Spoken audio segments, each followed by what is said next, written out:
The school gym was silent, except for the sound of clippers buzzing. A principal, smirking with cruel delight, ran them straight through the long hair of a little girl. The daughter of Dwayne "The Rock" Johnson. Her classmates gasped. Some laughed nervously. Others froze in shock. But she sat there, humiliated, unable to understand why an adult she was supposed to trust would treat her like this. Moments later, heavy footsteps echoed through the hallway. The air shifted. The door swung open, and standing there was her father. His eyes locked on the scene. The room went still. The principal's grin faded instantly. What happened next would shake the entire school.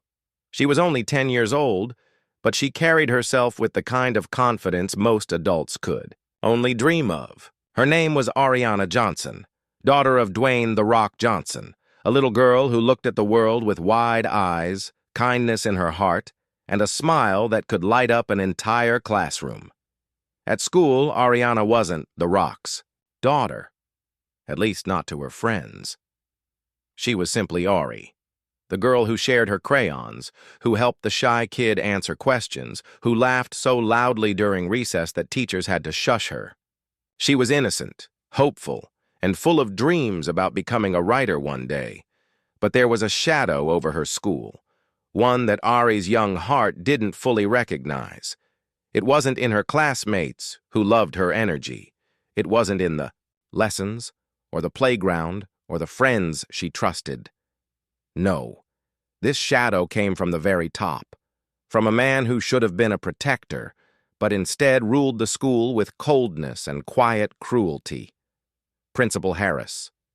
To the parents, Harris wore a polished mask, a crisp suit, fake smiles, and polite handshakes at every PTA meeting. But the kids knew a different man. He was strict to the point of cruelty, sharp-eyed, and always looking for ways to assert control. He favored certain students, those from influential families, those who looked a certain way, those who never caused waves. Others, like Ari, though, she never misbehaved, somehow seemed to draw his irritation. Perhaps it was her laughter being too loud, or her questions being too curious. Or maybe, deep down, it was because Ari reminded him of something he couldn't control, a bright, spirited black child who refused to shrink herself to fit his standards. There had been hints of prejudice long before the clippers came out. One day, Ari wore her natural curls loose, bouncing proudly as she walked to class. A teacher complimented her, but Harris scowled. "That hair is distracting," he said under his breath.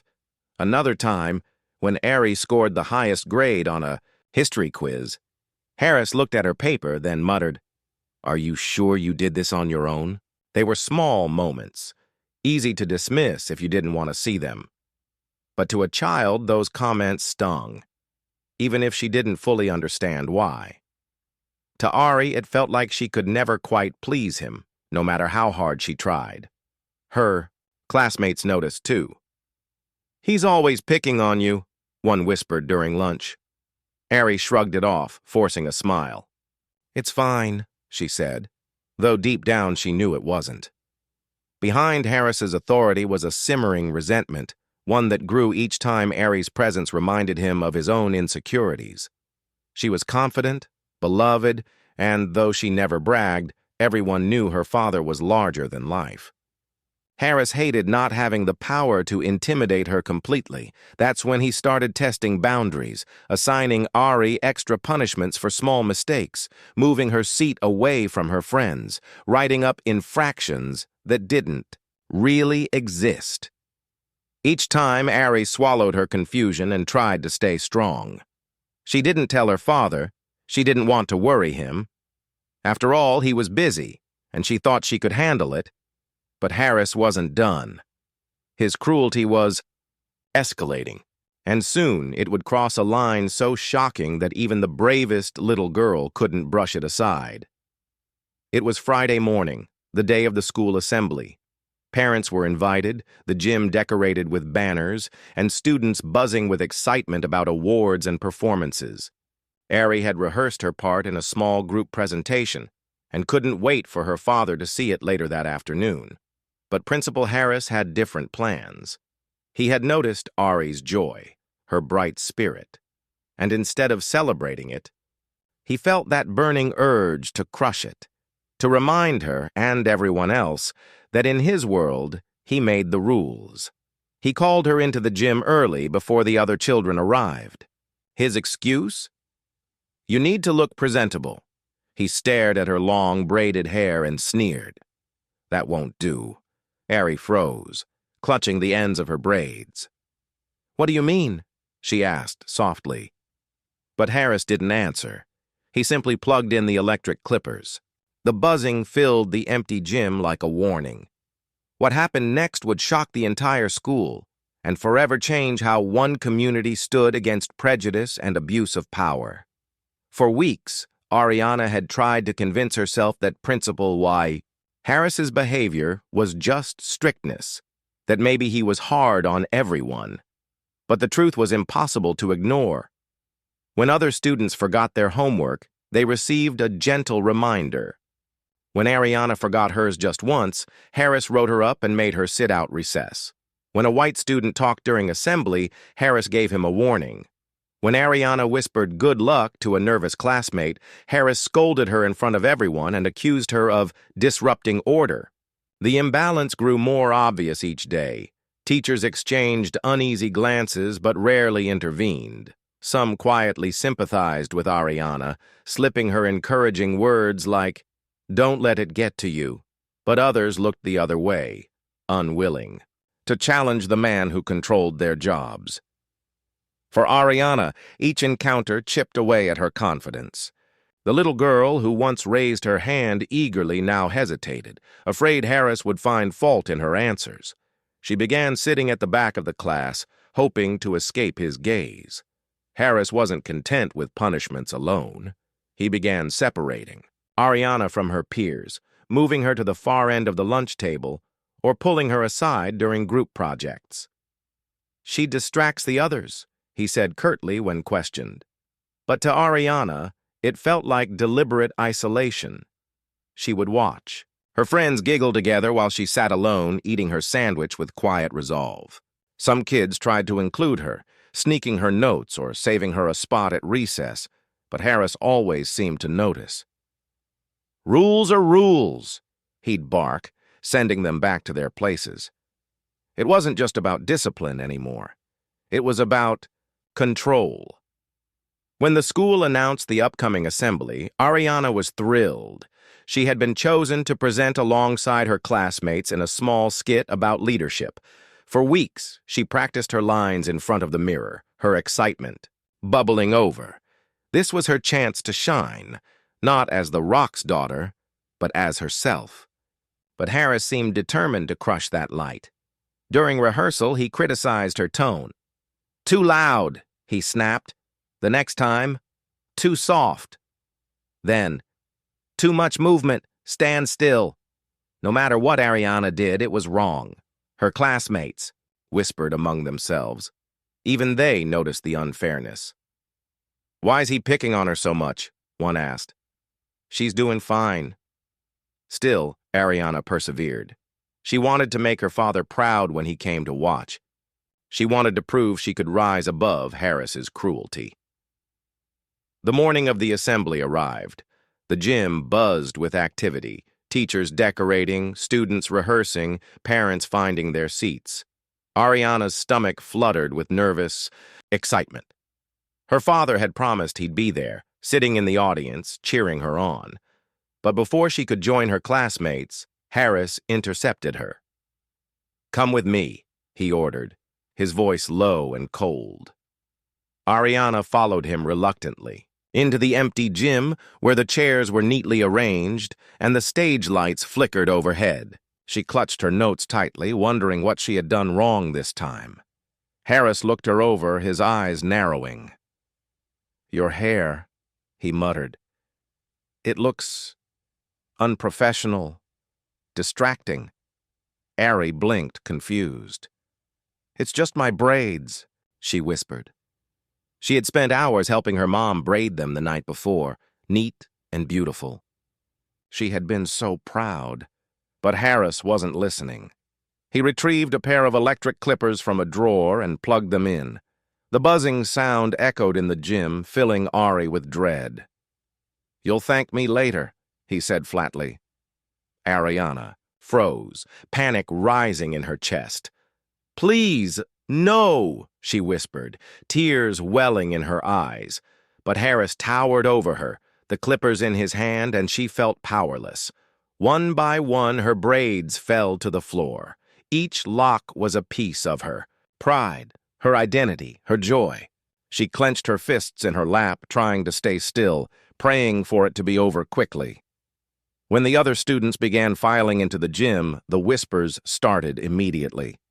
"What happened to her hair? Why would he do that?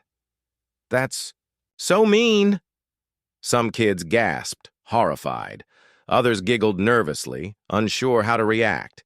A few tried to comfort her, but Harris barked, "Back to your seats." Teachers exchanged uneasy looks.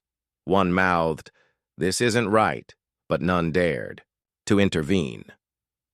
The power imbalance was too strong. Harris ruled the school, and everyone knew the consequences of defying him.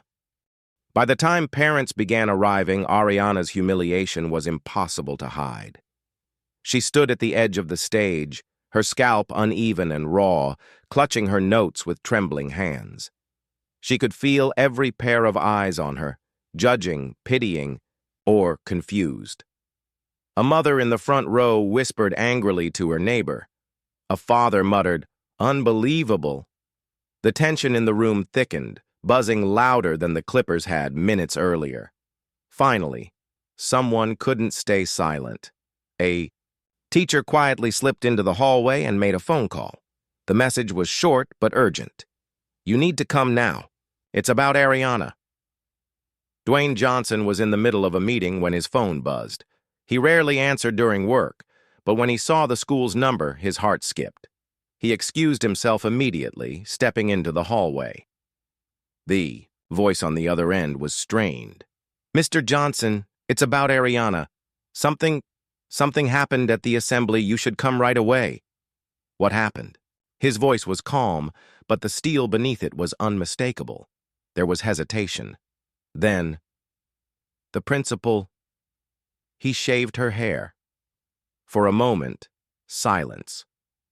Johnson gripped the phone tightly, his jaw clenching. A storm brewed inside him, anger, disbelief, heartbreak, all colliding at once. "I'll be there in 15 minutes, he said, his tone like thunder. Back at the school, the assembly dragged on, though no one's mind was on the performances.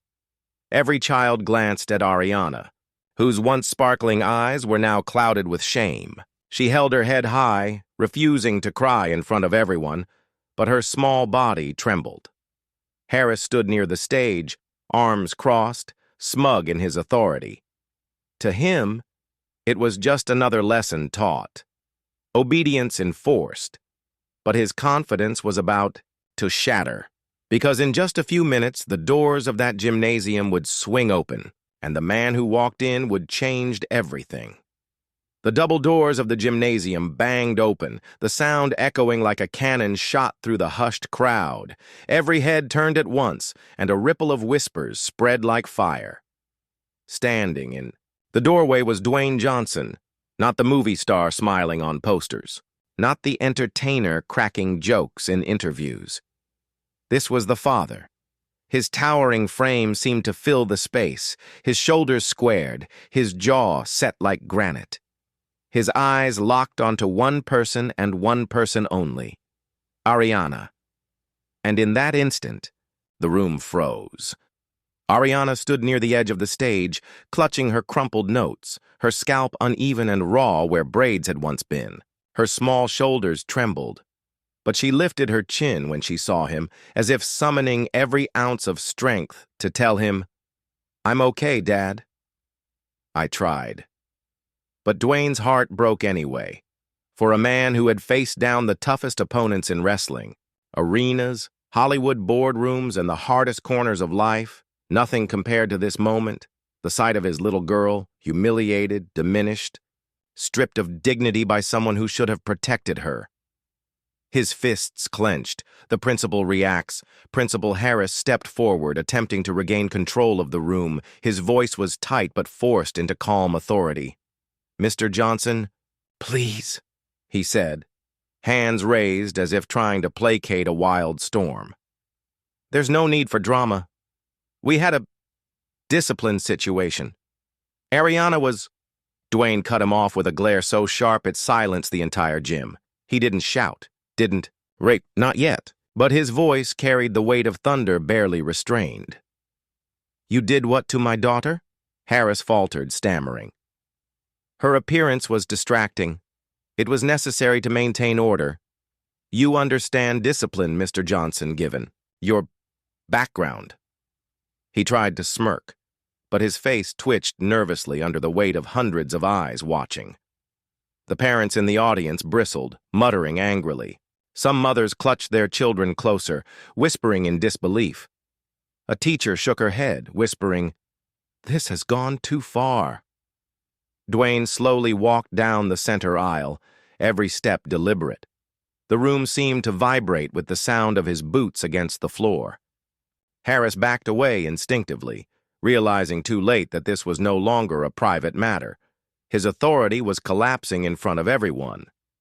When Dwayne reached the front, he turned slightly so his voice carried to the whole gym. His hand trembled as he gestured toward Ariana. "Look at her. She's a child. My child. And you—" He jabbed a finger toward Harris, his voice breaking into fury. "You thought you had the right to strip her of her identity? To humiliate her? To scar her in front of her classmates?" Harris flushed red, trying desperately to hold on to control. "You're exaggerating. It's school policy to enforce proper grooming." "Grooming?" Dwayne's voice cracked like a whip. "Grooming? Those braids were hours of love from her mother's hands. They were pride, tradition, culture, and you decided they were unprofessional because you couldn't see past your prejudice." Gasps echoed through the gym. Harris's mask of authority slipped further, his eyes darting nervously to the crowd. Dwayne stepped closer, towering over him, his voice rising. "You thought no one would challenge you because she's small, because she's a little girl. But now, you answer to me.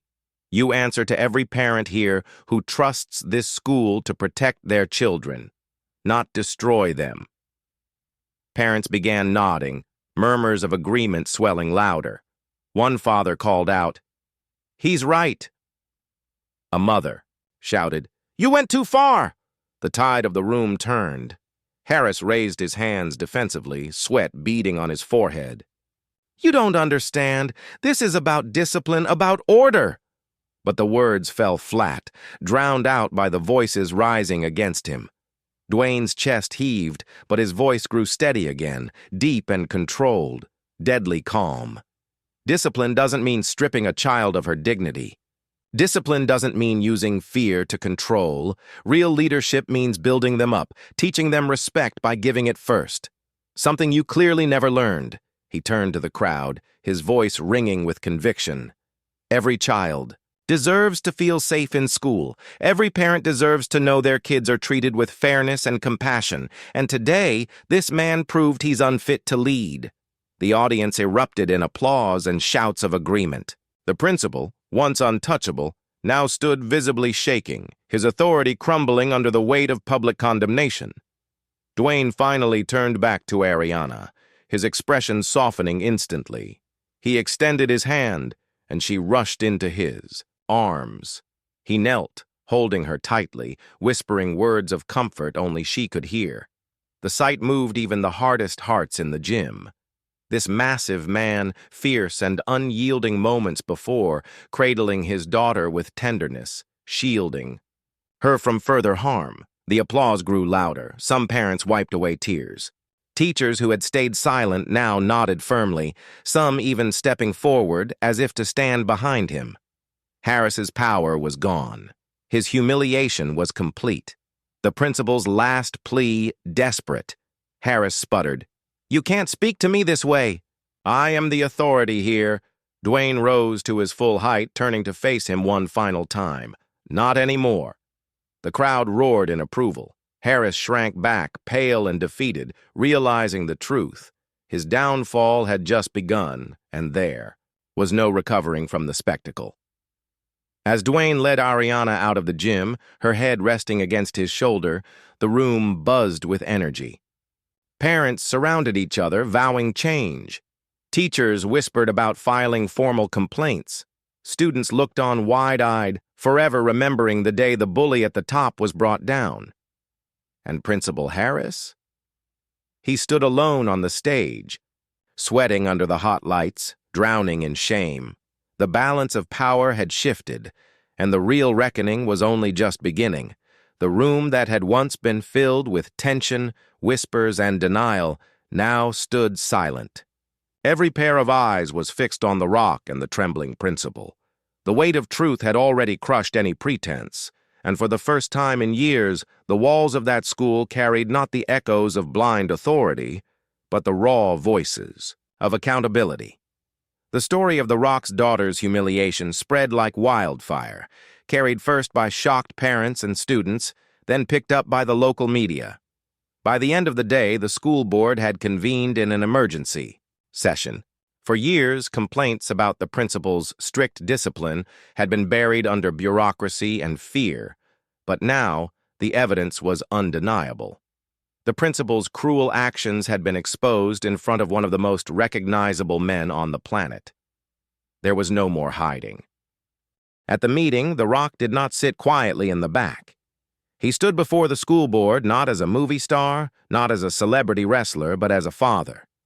His words weren't rehearsed or polished for cameras. They were raw, powerful, and searing. He spoke of his daughter's innocence, her pride in her heritage, and the dignity stripped from her when an adult, entrusted with her safety, had humiliated her for no reason but cruelty and prejudice. He reminded them that leadership was a responsibility, not a privilege, and that power in the wrong hands could scar children for life. When he finished, there was no applause. There didn't need to be. The silence in the room was more powerful than thunder. The school board voted unanimously. The principal was to be removed, permanently barred from working in education again. The disgraced administrator left the building under the glare of flashing cameras, their name forever tied to shame. But while justice was served publicly, the real healing had to happen privately, within the heart of the Rock's daughter. That night, she sat quietly beside her father, running her fingers over the uneven strands of her hair, eyes brimming with the kind of sadness no child should have to carry. The Rock, towering yet gentle, sat on the floor next to her, looking at her not as the world's hero but as her dad. "Your hair doesn't make you beautiful," he told her softly. "Your heart does. Your strength does. And today, you showed more courage than most adults ever could." He promised her that the world might sometimes be unfair, cruel, or blind to dignity, but her response would always matter more than the cruelty itself. That night, he took her to his barber, and instead of hiding the damage, they worked together to create something bold, something new, a hairstyle that wasn't about shame, but about reclaiming control. When she saw herself in the mirror, she smiled for the first time all day. It wasn't the same hair she had before, but it was hers. It was strong. The Rock could have walked away after protecting his daughter, but he knew this was bigger than just one child. Days later, he released a public statement, not through agents or press releases, but directly to the people. He spoke about respect, about the dangers of unchecked authority, about the responsibility adults have to protect the next generation. His words went viral, inspiring parents across the country to demand better from their schools, their leaders, and their communities. He wasn't just fighting for his daughter anymore. He was fighting for every child who had ever been silenced, bullied, or humiliated by someone in power. The school, once feared for its harsh principal, began to transform. Teachers who had once kept quiet found their voices, demanding training in empathy, cultural respect, and restorative discipline. Parents began showing up, not just when problems arose, but to celebrate the students' successes. And the children, who had witnessed an injustice and then justice, learned that their voices mattered too. As for the Rock's daughter, the incident that could have broken her spirit instead became the foundation of her strength. In the weeks that followed, she stood taller, spoke louder, and smiled wider. She began mentoring younger students, reminding them that no one had the right to strip away their confidence. Months later, at a school assembly, she stood on stage, not as the girl who had been humiliated, but as a symbol of resilience. The Rock sat in the audience, watching with tears in his eyes as his daughter spoke. She didn't talk about pain or anger. She talked about forgiveness, strength, and respect. She told her classmates that everyone deserves dignity, no matter who they are, no matter how they look. When she finished, the auditorium erupted in applause. The Rock rose to his feet, clapping the loudest. In that moment, it wasn't about revenge or humiliation of the guilty. It was about triumph, growth, and the unbreakable bond between a father and his daughter. And as the cameras flashed and the applause rang out, the Rock's words echoed once more in the hearts of everyone watching. Strength isn't about power, it's about respect. Real strength is standing tall even when others try to tear you down, and lifting others with you when you rise. The principal had lost everything. The Rock's daughter had gained her confidence back. But more importantly, the world had been reminded of a timeless truth. Cruelty can wound, but dignity and love always win in the end.